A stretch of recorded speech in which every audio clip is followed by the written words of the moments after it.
to the Villa Venice restaurant, Mr. Sinatra. Allegations are that Mr. Giancana possibly had a hidden interest in the ownership of the Villa Venice, and that you entertained at the Villa Venice at his request. Is that, how would you respond to that? One-third of the question is true. The other two I have no knowledge of. I entertained there. I don't know whether he had anything to do with the club, and he never asked me to entertain there. An agent asked me to entertain there. Okay, what were the circumstances? Do you have any idea of the circumstances? Did you negotiate that contract? Did your agent negotiate that contract? My office obviously handled the contract because they usually do. I never make up contracts.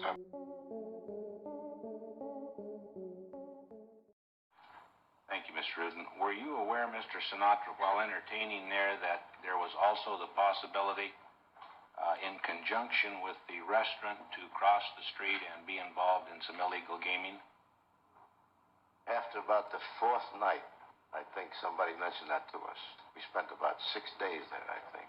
I think on the fourth night I heard some kind of rumors about a dice game. And it didn't affect me, so I didn't pay attention to it. Mr. Sinatra, were you ever offered prior to your going to the Westchester a sum of $50,000, which they, unknown parties, agreed to pay you outside of the affordable income that a person would normally have? Were you ever offered that amount of money to go to the Westchester? That's a negative. Did you ever discuss with a Mr. Thomas Marson, who was one of the convicted defendants in the Westchester case, a debt of $50,000 that he alleged the Westchester might owe you? No, I did not. You did not talk to him at all? No.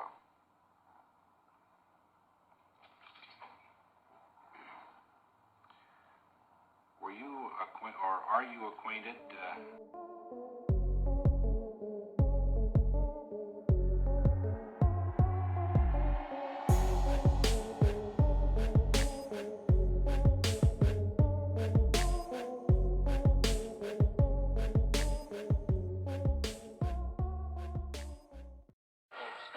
Years later, Tina says her father told her he was summoned during the campaign by Joseph Kennedy Sr., the patriarch of the Kennedy family.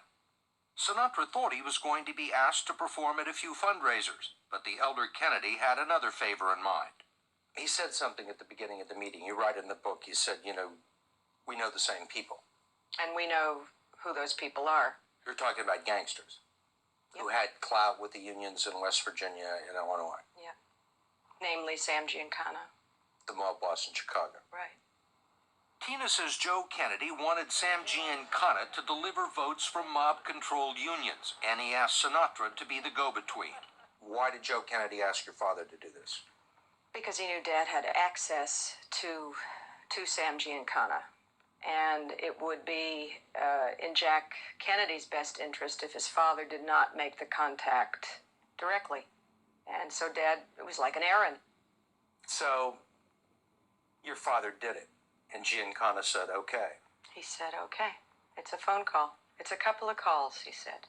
That's a pretty amazing story. No, but in the overview of Americana, that's sort of the way things have worked. They always worked that way. It was power turning to power.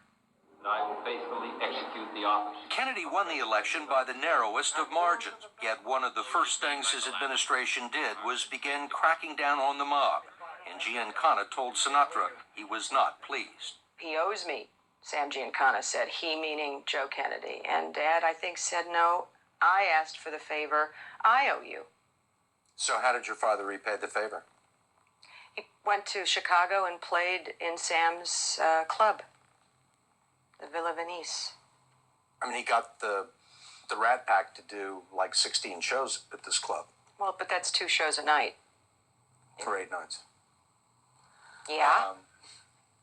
Yes. But when your father testified in 1981 before the Nevada Gaming Commission, he said he barely knew Sam and that an agent had asked him to play those dates. He lied.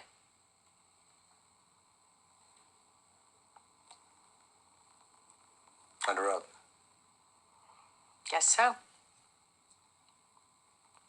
I'm not certain, though, that the grounds of that hearing were founded and substantive enough for him to even be there. So in his mind, he might have just been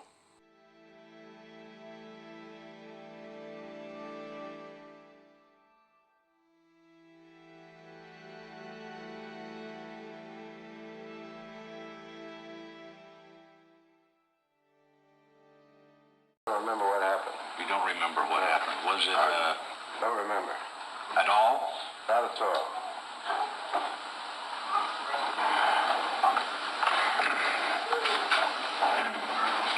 Or is it you just don't want to put it on the record?